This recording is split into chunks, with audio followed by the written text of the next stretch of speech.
কোরআনের বিধান। ওই নেতারা ডাইকে নিয়ে আসা হবে, নেতারা ডাইকে বলা হবে এই তুই এগুলো বলছে, কয় আমি তো বলছি আমার স্বার্থে, ওরা আমার কথা শুনছে কেন, এটা তো আমার দোষ না।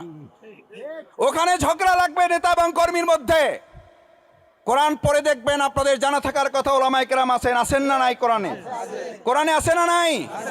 কর্মীদেরকে আগে জিজ্ঞেস করা হবে, বলবে আমি করি নাই, নেতার নির্দেশে করেছি। সেই নেতাকে জিজ্ঞেস না করে কি আমরা আমাদের পবিত্র আমানত ভোটকে এবার দেব কাউকে? আপনি জানেন, আপনি যে নেতার পক্ষে কথা বলছেন সে ঘুষখোর, সে সুদখোর। আপনি জানেন সেই নেতা মাদক সেবন করে।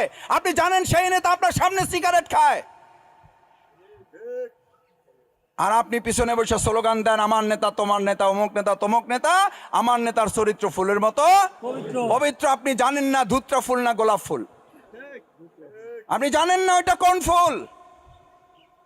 আমার ভাই এবং বন্ধুগণ, আমরা বিরোধিতার জন্য বিরোধিতার কথা বলছি না, আমরা প্রত্যেককে